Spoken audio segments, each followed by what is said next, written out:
أعوذ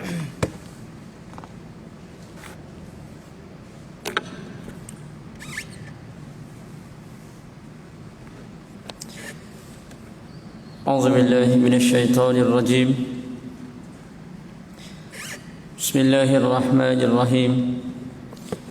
الحمد لله رب العالمين، والصلاة والسلام على أشرف الأنبياء والمرسلين وعلى آله وصحبه أجمعين. قال الله تعالى في القرآن الكريم بعد أعوذ بالله من الشيطان الرجيم: يا أيها الذين آمنوا كتب عليكم الصيام كما كتب على الذين من قبلكم لعلكم تتقون. Sadaqallahul Azim. Yang dimuliakan Nazir Masjid Kota Damansara, seluruh barisan AJK, para alim ulama, hadirin hadirat, ibu-ibu, ayah-ayah, Assalamualaikum warahmatullahi wabarakatuh. Alhamdulillah, pertama dan selama-lamanya, marilah sama-sama kita memanjatkan, marilah sama-sama kita merafakkan rasa syukur kita pada Allah Subhanahu wa taala. Malam ini Allah masih berikan kekuatan kepada kita. Allah masih berikan ruang dan peluang kepada kita untuk sama-sama kita berada di rumah Allah Subhanahu wa taala. Alhamdulillah, tenang, selesa bila mana kita berada di masjid. Kita melaksanakan solat, hadirin hadirat, ibadah kepada Allah taala, jauh tenangnya, jauh sakinahnya daripada kita melaksanakan solat di rumah. Mungkin di rumah kita, hadirin hadirat, ibu-ibu, ayah-ayah dan para penonton, solat di rumah ni mungkin dia ada gangguan anak-anak kita, gangguan radio, gangguan televisyen. Tapi kita ni, hadirin hadirat, Allah berikan kesempatan kepada kita untuk kita melaksanakan ibadah di rumah Allah Subhanahu wa taala. Ini satu perkara yang sangat menguntungkan kepada kita. Bahkan hari ini nak datang masjid pun kena buat penggiliran. Saya ada apa? Kad jemputan.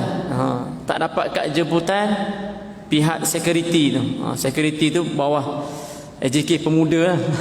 Maknanya dia tidak akan benarkan kepada jemaah yang datang ke masjid tanpa ada kad jemputan, tak dibenarkan masuk ke Masjid Kota Damansara kita ni. Tapi kita, hadirin hadirat, ibu-ibu, ayah-ayah, Allah pilih kita. Allahu Akbar. Allah beri kesempatan kepada kita. Kena bersyukurlah kita. Ramai lagi, mungkin ramai lagi di kalangan kita ni nak datang ke masjid, nak datang ke surau, tapi sebab ada halangan, tak dapat datang dan sebagainya. Jadi kita, hadirin hadirat yang dirahmati lagi dikasihi, kena jadikan masjid ini sebagai tempat untuk kita melakukan ibadah kepada Allah Subhanahu wa taala. Mudah-mudahan kita doakan pada Allah taala, Allah beri istiqamah kepada kita, Allah beri kekuatan kepada kita untuk kita senantiasa datang ke masjid Allah Subhanahu wa taala. Hadirin hadirat, para alim ulama dan para penonton yang melihat live, ini salah satu usaha jugalah, usaha di kalangan AJK, para imam.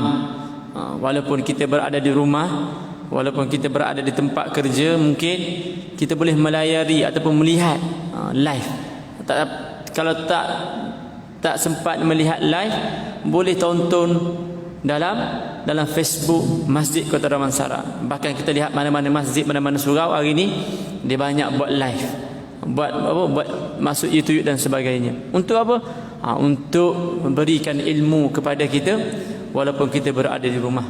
Nak tak nak je hari ni teknologi yang ada pada kita dekat tangan kita ni, telefon bimbit ni, kita boleh pilih sama ada ianya akan memberikan kebaikan kepada kita ataupun keburukan kepada kita. Jadi manfaatkan betul-betul, guna betul-betul telefon yang kita miliki ini. Untuk apa? Untuk kita mendekatkan diri kepada Allah Subhanahu wa ta'ala. Jangan kerana telefon, jangan kerana Phone yang kita ada pada hari ini menyebabkan kita leka, menyebabkan kita lalai, menyebabkan kita jauh daripada rahmat Allah Subhanahu wa taala. Suka saya nak ingatkan hadirin hadirat, kita yang pakai telefon ni, kalau boleh kurangkan kita bermain telefon bimbit bila mana kita berada di rumah Allah Subhanahu wa taala. Masih sibuk lagi dengan urusan dunia. Masih sibuk lagi dengan urusan dunia. Bahkan dalam apa? Khutbah Jumaat pun, Allahu akbar, kadang-kadang lah kita lihat masyarakat kita, dia tidak ambil peduli, tidak ambil cakna berkaitan dengan urusan ataupun khatib yang sedang berkhutbah. Sedangkan para Bilal selalu sebutkan kepada kita, sebelum apa? Sebelum Bilal selawat innallaha wa mala, Bilal akan ingatkan kepada kita semua yang datang ke masjid, jangan kita bermain batu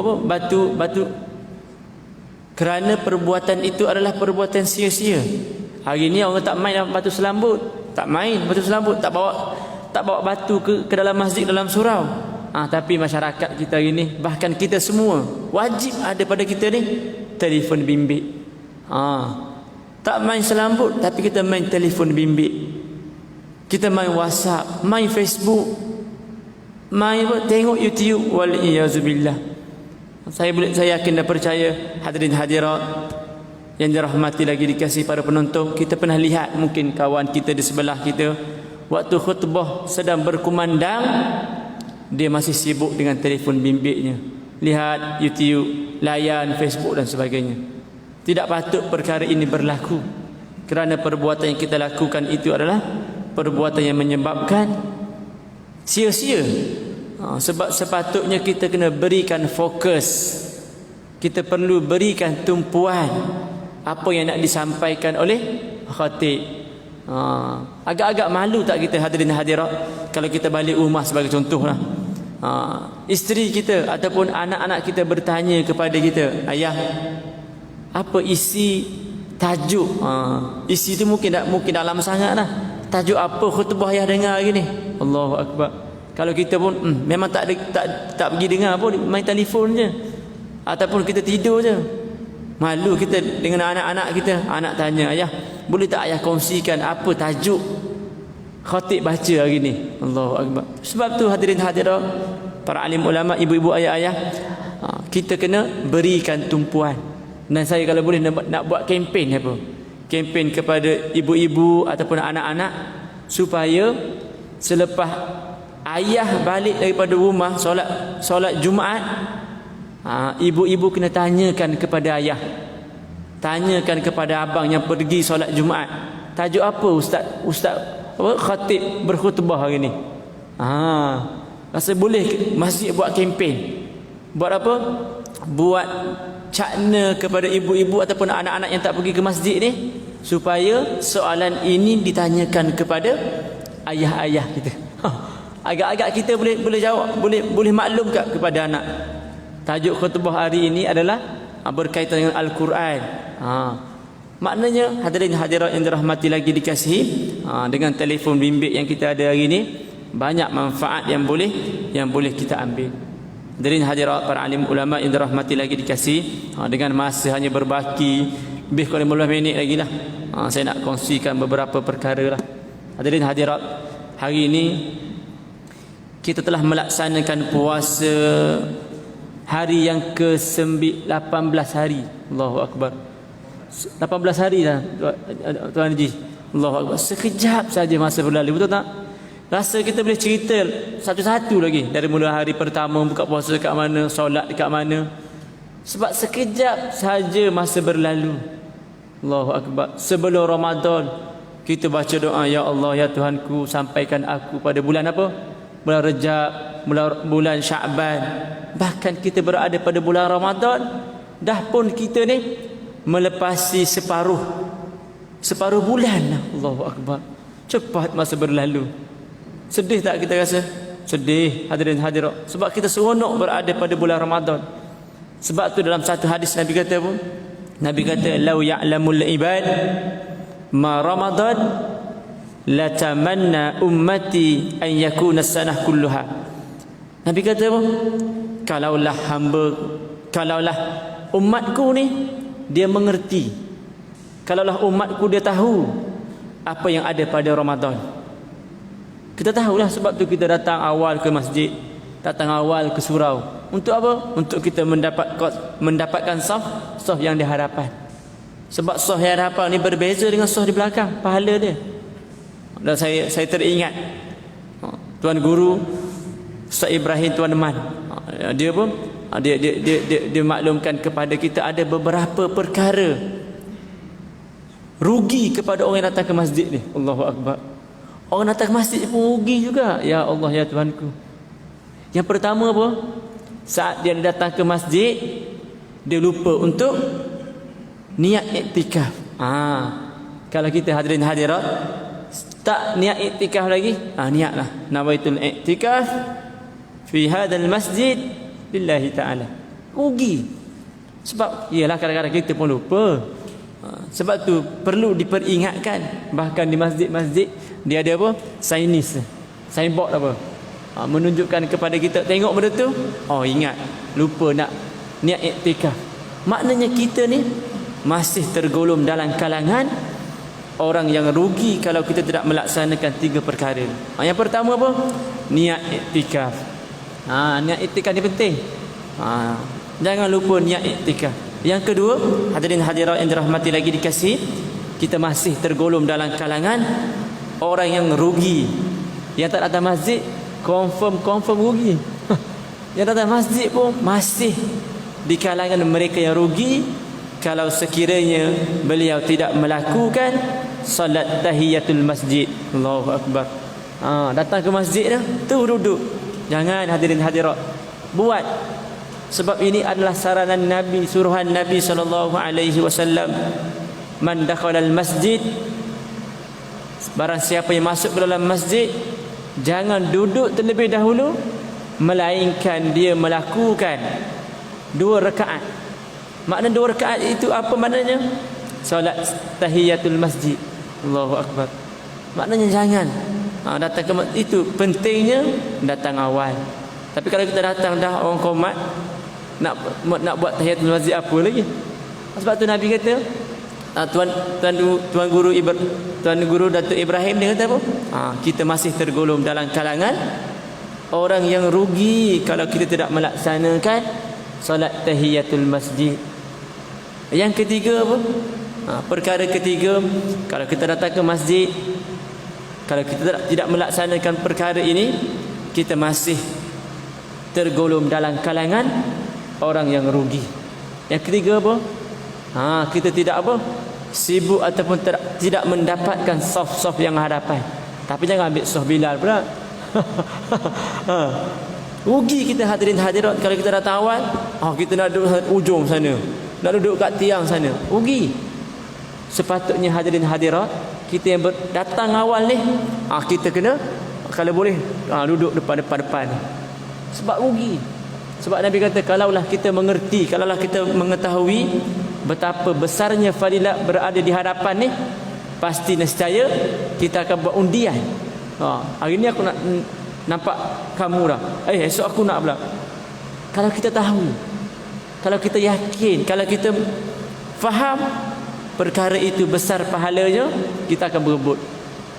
Dalam ibadah ni, ibadah untuk mendapatkan saf pertama ni, kita jangan apa? Pergi dulu lah. Kalau naik bas boleh. Contoh, kita naik bas, kita duduk. Lalu seorang makcik yang mengandung, kita pun okey, cik, duduk cik. Itu tak ada masalah. Tapi untuk mendapatkan saf pertama ni kalau boleh, tak payah bagi dia, kita ambil dulu. Sebabnya kalau kita mengerti betapa besarnya pahala berada di saf harapan ni, kita akan buat undian, berebut. Jadi hadirin hadirat, 3 perkara itu perlu kita laksanakan. Hadirin hadirat para alim ulama yang dirahmati lagi dikasihi, saya sambung hadis tadi. Nabi kata apa? Lau ya'lamul ibad ma Ramadan latamanna ummati an yakuna sanah kullaha. Kalaulah umatku mengerti apa yang ada pada Ramadan, latamanna ummati, nescaya umatku akan bercita-cita akan meminta-minta kepada Allah Ta'ala, kenapa Allah tidak jadikan Ramadan ini sepanjang tahun. Sebab apa? Tengok Ramadan ada tadarus, tak ada Ramadan tak ada tadarus. Dua kumpulan je. Dua kumpulan tadarus bulan Ramadan. Empat grup. Tapi bila mana Ramadan berakhir, tak ada dah grup tadarus. Kalau ada grup WhatsApp pun remove habis dah.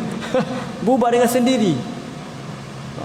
Maknanya Ramadan ni suka kita. Kalau boleh kita minta, kita minta pada Allah, wahai Allah, kenapa Allah tak jadikan Ramadan ni sepanjang tahun? Sebab seronok Ramadan. Kita tengok masyarakat kita, ahli jemaah kita, dia punya ramai lain macam. Lain macam dia punya ramai. Bulan biasa tak ada macam ni. Sebab tu kalau boleh, Allahu Akbar, berikan kepada kami setahun tu Ramadan je ya Allah. Seronok kita dia punya apa? Imarahnya para jemaah dengan masjid dekat di hati dia. Tapi bila mana Ramadan berakhir, bila mana Ramadan pergi meninggalkan kita ataupun kita pergi meninggalkan Ramadan, masjid kembali sunyi. Allahu Akbar, sedih pula rasa. Quran yang selalu kita pegang, yang selalu kita baca, dia akan berada di tempat asal dia sehingga mana? Tahun hadapan. Bukan masjid kita lah. Bukan masjid Kota Damansara, masjid lain lah, surau lain. Betul tak? Allahu Akbar. Kalau kita tahu, kalau kita mengerti akan Ramadan, kita tidak akan sia-siakan bulan Ramadan ini dengan kita melakukan ibadah kepada Allah Subhanahu wa taala. Allahu Akbar. Sebab tu Nabi kata apa?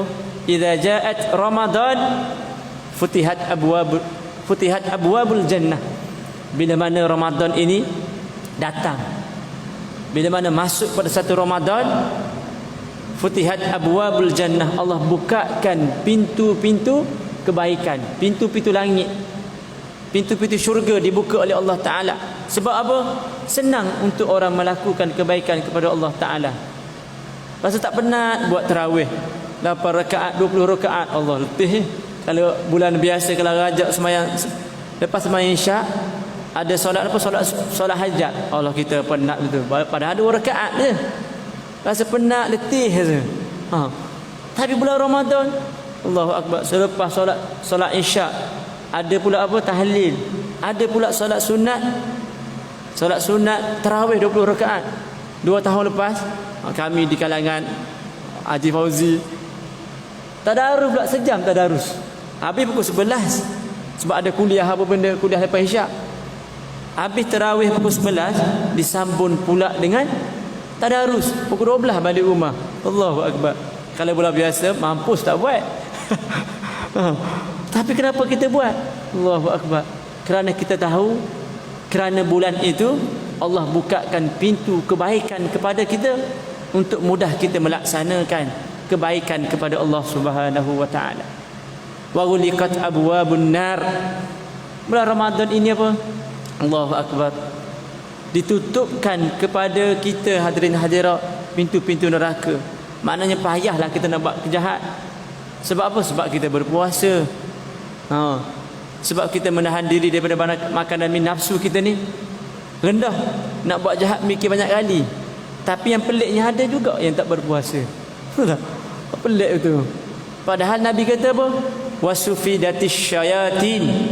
Bulan Ramadan ini syaitan-syaitan dibelenggu. Allahu Akbar. Macam mana kalau ikutkan? Syaitan-syaitan dirantai, dibelenggu, maknanya syaitan ni dimasukkan ke dalam penjara kot. Tapi ada juga kita tengok masyarakat kita tak berpuasa. Sahabat saya hadirin hadirat, dia berniaga kedai makan lah. Satu hari tu dia nak buat awal sikit, dalam pukul 12 pukul 2 dia buka. Sebab ada tempahan banyak. Dia kata pada saat jam 2 itu ramai di kalangan pemuda ni datang kedai dia nak beli nasi. Pukul 2. Bahkan pernah saya melihat depan mata saya. Kalau tuan-tuan pergi ke Damansara Utama, pukul 9 pagi ada orang berniaga. Orang Melayu Islam berniaga nasi lemak. Pelik betul. Kalau tak percaya, kalau tuan-tuan pergi apa, dia Feminhurst apa tu, uterus itu pusing bersebelahan dengan SK Bandar Utama 4 sebelah tu. Pukul 9 pagi ada orang meniaga nasi lemak, wal iazubillah.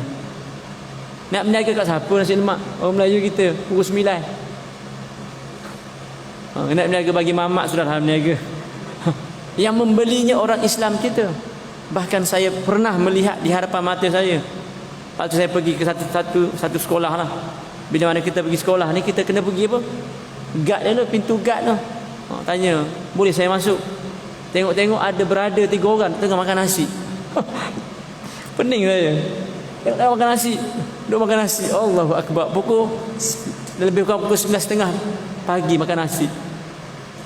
Kalau budak tu kita apa, bersangka baik lah. Janggut ada, misai ada, bapak orang lah kot. Allahu Akbar. Makan nasi. Tanya kenapa tak puasa? Jawapan dia mudah je. Lupa nak sahur semalam. Allahu Akbar. Jawapan tak cerdik langsung. Kalau anak kita tu belum memayis 7 tahun, 6 tahun, kita boleh maafkan. Ini bapa orang.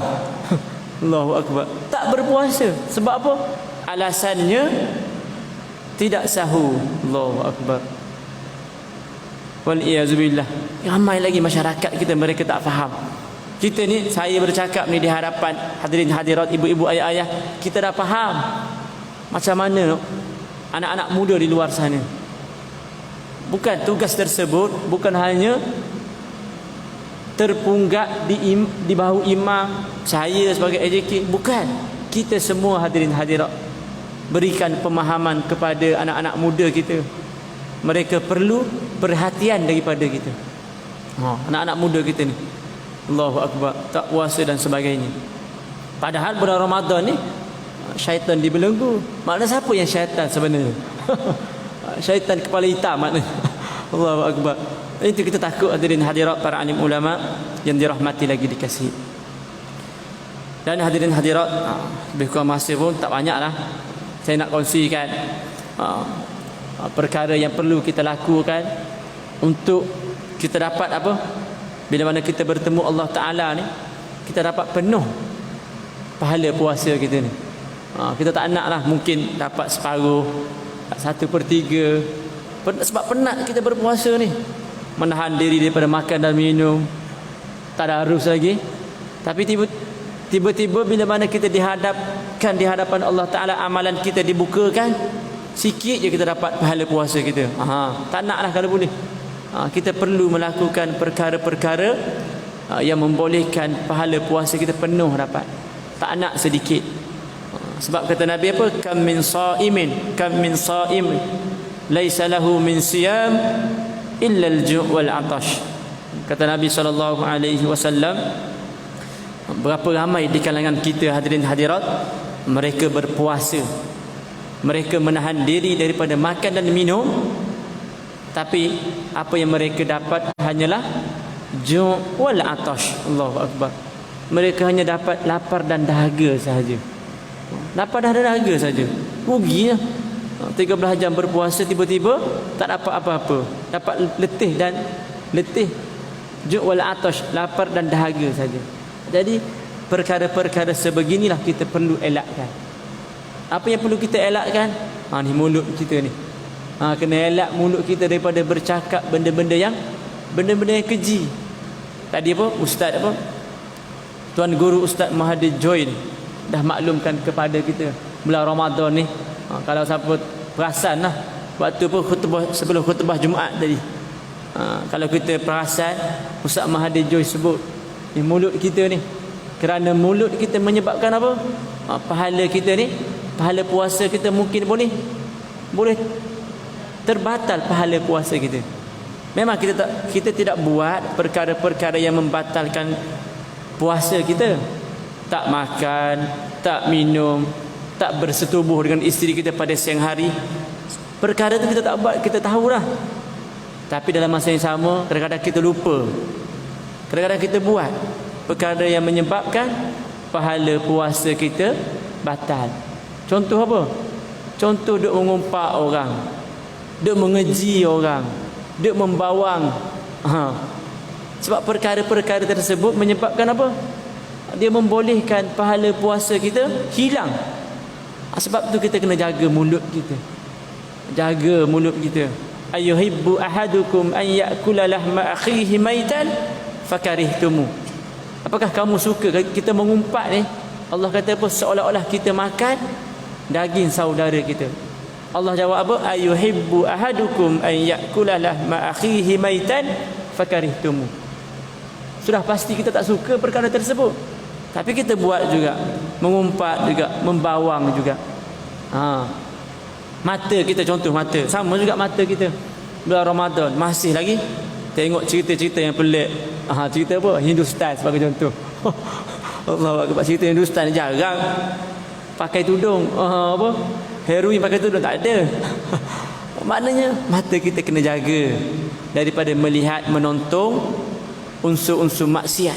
Tak salah tengok TV, tak haram tengok TV. Ustaz Mahathir Joy kata harus tengok TV, tapi jangan kita menonton televisyen ataupun drama-drama yang ada padanya dedah aurat.